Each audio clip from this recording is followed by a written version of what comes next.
Welcome back to another Mobalytics video, and today we're going to be going over our patch 12.4 low elo tier list for League of Legends Season 12. This was yet another patch with a fair few changes, but lots of these were fairly minor this time round, especially when compared to the huge itemization shift that happened back in 12.3. So let's get started, and as always we're going to kick it off with that top lane.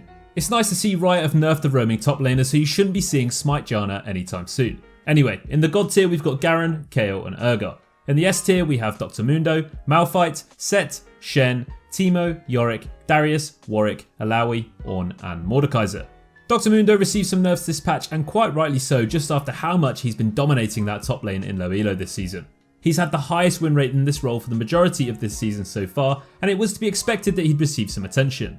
His AD per level is being nerfed, and so is the cooldown of his ultimate in the later stages of the game.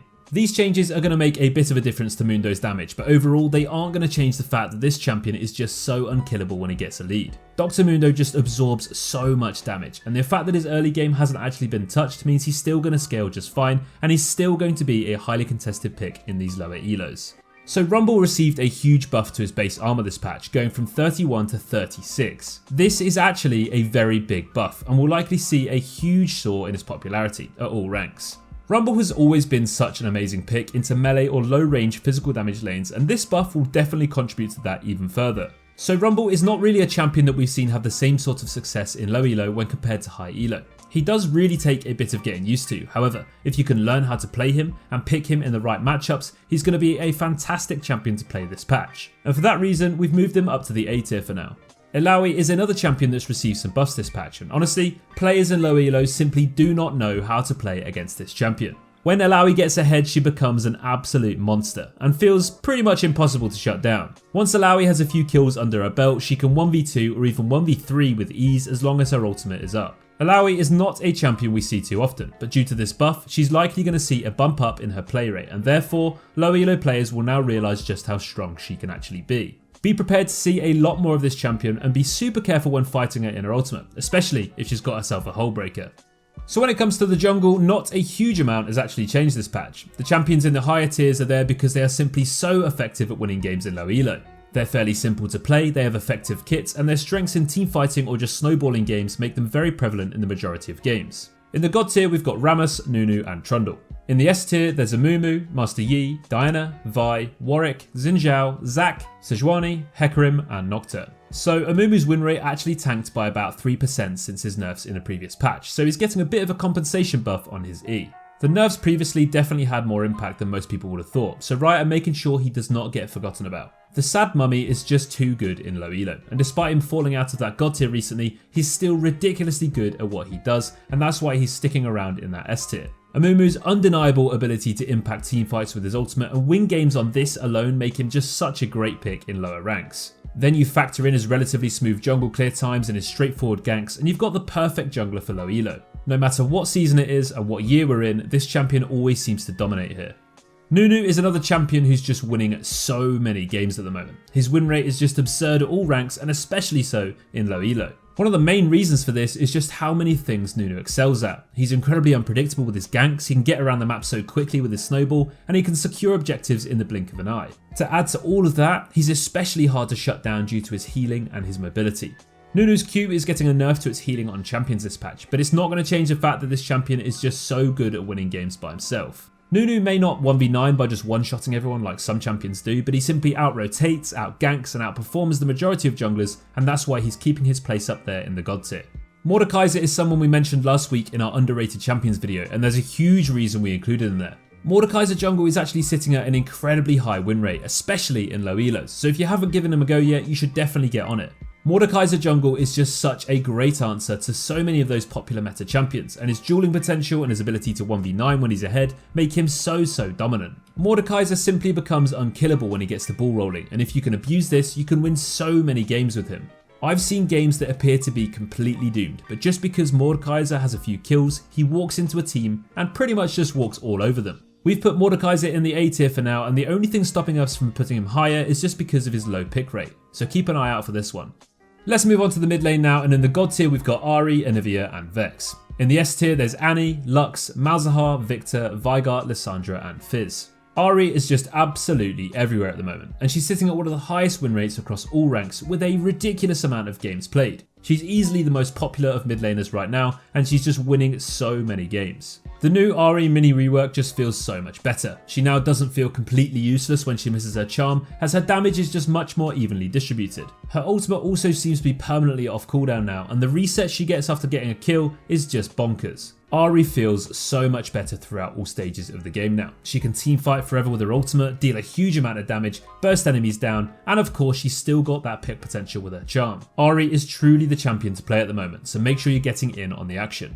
Veigar has been absolutely slapping low elos this patch, and his win rate in mid and bot lane has been pretty impressive to say the least. It was definitely expected that we'd see some nerfs this patch, and although they should help, they aren't going to make enough difference to stop people playing him. Veigar has been strong for a good amount of times, but the buffs he received a little while ago made people just realise how strong he actually was. Now, despite him having a bit of a weak early game, his scaling into the game is just mental, and the damage he can do in the late game is incomparable. Veigar not only has one of the best crowd controlling abilities in the game with his cage, but his 200 years ultimate is pretty much impossible to play against. If Veigar gets fed and you fight under his terms, you simply cannot beat him. He's got tons of AoE damage, CC, and a single target ultimate that can one-shot and remove that highest threat enemy target from any team. Neeko also got some buffs this patch, and they were definitely long overdue. Neeko has been the most underplayed champion in the game recently, so a few buffs to her are definitely welcome.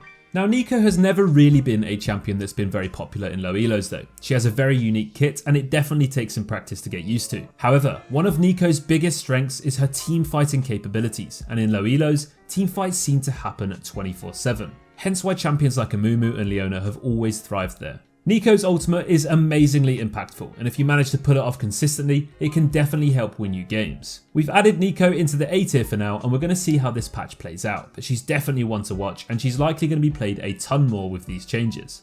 Onto the bottom lane now, and still there's not really too much that's changed down here. The same champions are dominating this area of the game, and this likely isn't going to change anytime soon unless some major adjustments arrive. In the God tier we have Jhin, Jinx and Vayne. In the S tier we've got Caitlyn, Ziggs, Kog'Maw and Ezreal.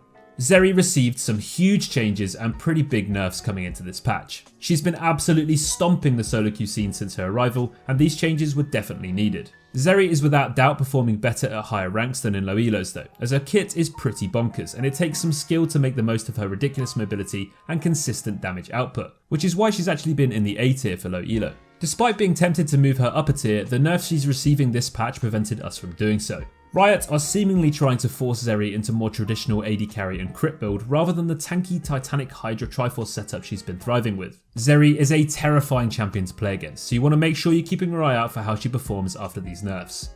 Jhin is still having a great time at all ranks this season, and yet again we've got a patch without anything really affecting him. As we've mentioned time and time again in these videos, Jhin is just an amazing pick this season. He can be picked into most team compositions against most matchups, and he's performing well across all stages in most games. Jhin's ability to bully lanes, contribute to long range fights with his ultimate, and burst and execute his enemies with his Q and fourth shot just make him so versatile and so incredibly potent in Season 12. If you get good at this champion, he's just so effective in this role and can be a lot of fun at the same time. Kalista has got a random buff to her armor this patch going from 21 to 24, but unfortunately Kalista just does not fare well into the current state of the game at all. Everyone outranges her and she just can't smash lanes like she wants to. This buff definitely isn't going to make Kalista as popular as she used to be, and she needs a pretty huge shift in the meta to come back into effect. Kalista is also a very difficult and mechanically demanding champion to play, meaning in those lower elos she's instantly less viable. So unfortunately we're sorry to say that she'll be keeping her place off screen in that C tier for now.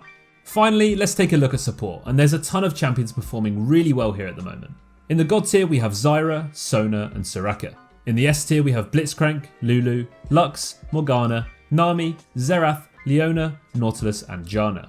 Blitzcrank also got a random nerf this patch to his HP regen, and this is definitely not going to make a difference as to just how good this champion is. Blitzcrank's ability to pick people off with his infamous Q will keep him viable for years to come, but when you get to play him into a bunch of squishy enchanters in the current state of the game, he's just so damn good. One hook in lane and you're probably going to come out with a kill or two. One good hook in the mid game and you've got a numbers and potentially objective advantage. This is true throughout all stages of the game, and although Blitzcrank doesn't scale as well as those enchanting powerhouses, his impact is undeniable, and that's why he's sticking around in that S tier. Zyra is just doing stupidly well in low ranks at the moment. No one knows how to deal with her in lane as she just seems to deal so much damage. Zyra's catch potential and burst damage are just nuts, but so is her constant damage over time with Liandry's and the fact that her plants constantly proc and refresh it. Zyra has a super oppressive kit that makes her so great at punishing enemies' mistakes and their misplaced clicks too, so she just benefits so much in low elo. Zyra's teamfighting strengths are also not to be underestimated, as the damage she can deal with her ultimate and her plants alongside its massive AoE CC is just so damn strong. Zyra excels when she's partnered with an AD carry who is also strong in lane like a Caitlyn, as they become such a hard pair to deal with, and that's why she's sitting comfortably in that god tier this patch. Nami got the nerf to her E reverted, and she's also doing really well in low elo as it is. Nami is just a fantastic pick right now and has been for quite some time now. She just offers so much versatility in her kit. She's got CC, she's got healing, she's got damage, and her E is just insane when paired with champions who can abuse it. Lucian also got a tiny buff this patch too, so Lucian Nami will be back in full swing. Nami works so well with a ton of champions, whether it's a scaling hyper carry, a lane bully, or even a bot lane mage, she's just the perfect match for any champion. Nami does get outscaled by some of the other enchanters, but if you need an all-round pick, she fares exceptionally well into most games. So that's going to bring us to the end of our patch 12.4 low elo tier list. We hope you agree with the majority of our placements, and if your champion isn't included here, it may just be because they aren't quite as good in low elo. Don't forget to check out the full tier list for both low and high elo champions on our website, and let us know in the comments below who you're most looking forward to playing this patch. That's all for us here at Mobalytics, and we'll see you tomorrow in the next video. Take care.